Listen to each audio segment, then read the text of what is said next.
lovelies, welcome back to my channel. Today we are talking about Autumn Woods' Nightshade, okay? I love that book so much. Oh my god. 5 out of 5, okay? If you are into like romance books and you like dark academia, but also you want to have a bit of like a murder mystery, like a mystery thrill to it, this is the book for you, okay? I love this book so much. The plot lines in it, oh, I need more. I need the second book. I need the next book in the series, okay? The way I need it. I need oxygen, okay? It's going to be on my mind 24/7, okay? Because you have the romance plot. You have the romance plot, and the romance plot is plotting, okay? I love the romance plot, but simultaneously, you also have the mystery revenge plotline. Oh my god. I love that plotline as well, and I love how if something happens that is ultimately good for one plotline, it will have repercussions for the other one. I love how intertwined they are, but also separate, because the romance plotline only exists when Alex is there, whereas the mystery revenge plotline always exists when Ophelia is there and when it's her consciousness, and I love it so much. Oh my god, I love it. I love it so much. I love the character developments. I love the characters. I love that the main characters both are muscly, and you don't understand what I mean by this, but the amount of romance books where the women are just like curvy or stick thin, and I'm like struggling to find romance books where it's like, no, she's muscly, because I love muscly women. I love them so much. And she actually is, and I love her even more for it, okay? I love her for it. I love the fact that you can actually understand what accents the characters would have and how they would sound and how they present themselves and how they conduct themselves. You can fully imagine who the characters are, and like in a depth way. It's like Alex, his accent is so unique because it's supposed to be different to each person who hears it. To the French, it sounds British. To the British, it sounds American. To the Americans, it sounds French, because he grew up in so many different places. I also love the fact that he swaps languages so frequently whenever he's on a phone call to his family, or that you can hear it come through when he's in certain moments. I love that detail. I love the detail of that Ophelia doesn't have purely a Scottish accent, because her dad is Scottish and she grew up in Scotland, also where it is that I love that. But also her mum was from London, so she has an English accent as well, and she has this hybrid. In my mind, I was imagining Gordon Ramsay, because he has a hybrid accent as well, because he did grow up in Scotland, but then from the age of 9 he did live in like the UK. Well, not the UK, in England. So in my mind, she kind of sounds like Gordon Ramsay. That's just how I'm picturing it, but like a female version. But anyway, I love these characters so much. But from this point onwards, I will be really going into the plot more. So, spoilers ahead. I tried to keep the spoilers out in the first 3 minutes. But anyway, spoilers ahead now. Right, so the plot line is Ophelia's parents have died, okay? We find out the reasoning of the death, and I'm going to try and keep that under wraps, because I feel like that is the main thing that gets you to read the book. So I'm going to try and not do the big reveal for it.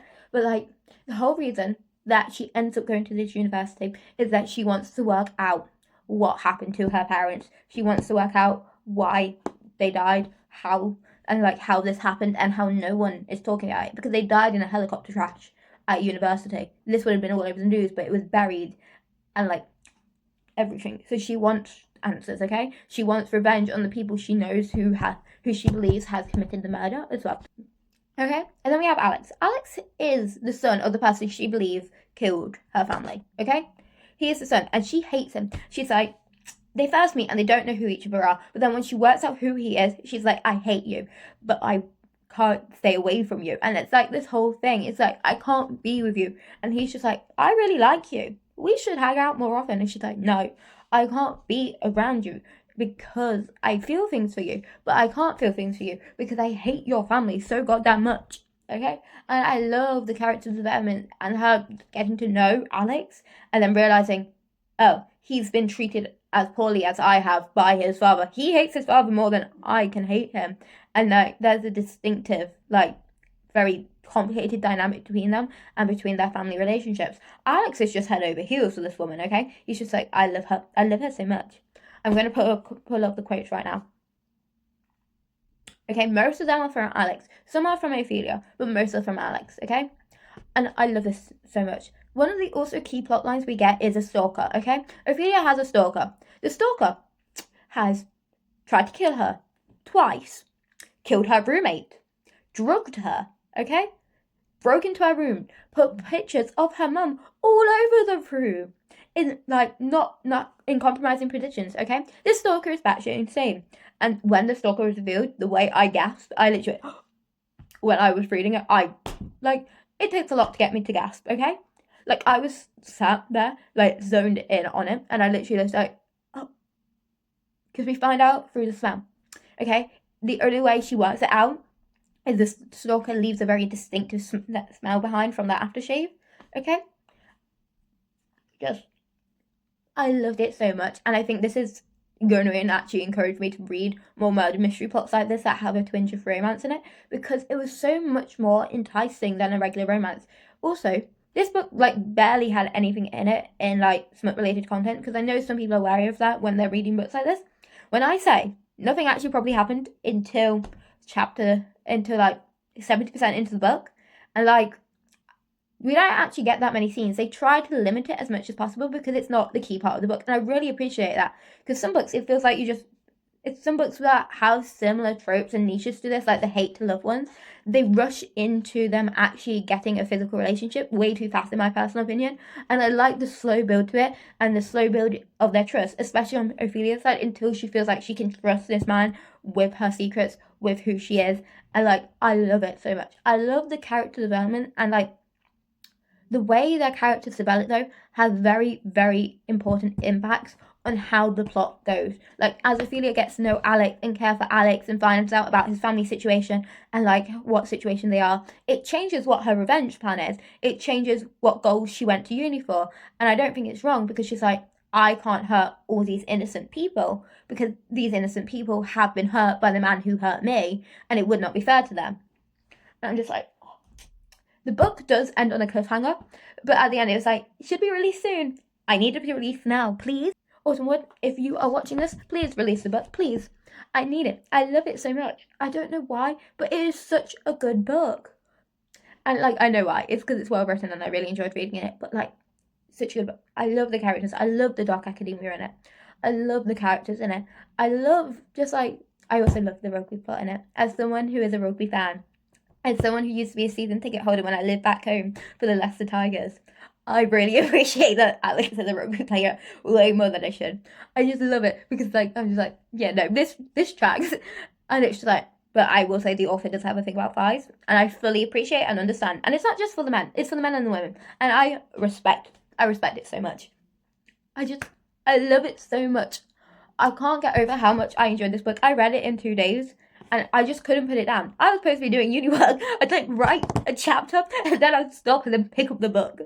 That's how hooked I was. I was like, I need to write this. I have a hand in soon. But literally, that was just me every single time. And I'm just like, it's not an important hand in, so I'm just like, it's fine. I just could not physically put down this book, and I'm obsessed. I'm going to try and track down the physical copy of the book, because I want it on my shelf so bad, okay? I love this book so much. If someone asks me, hey, I want a good romance book, but not romancy, I want a good romance book that has a really intriguing plot, I'm gonna go read this book. You need to read this book. I love this book. Read it. You should read it. I love how the plot also changes and develops her relationships with her parents, who are dead, but also I feel so sorry for her. I'm like, girl, are you okay? Do you need help? You can accept help. I also love the fact that Alex is very respectful to what she needs, and he knows her well enough not to push stuff. And it's yes, he is a very rich man, but he's not normal rich characters who just throw money at problems. No, all the gifts he gives her are genuinely thought out, planned, and just the tailor designed to her. And it's just you can really tell that he thinks about her. It's he sent her a boiler, and it's I know your heating isn't working. There was frost coming out of you had and it was just and he's just he will offer stuff, but if she says no, he will drop it, because he's okay, I know you don't need this, and he's just I want to be there for you however you want me to be there for her. And I just love it so much. Oh my god, I love it. And I just loved it so much. It was such a good plot.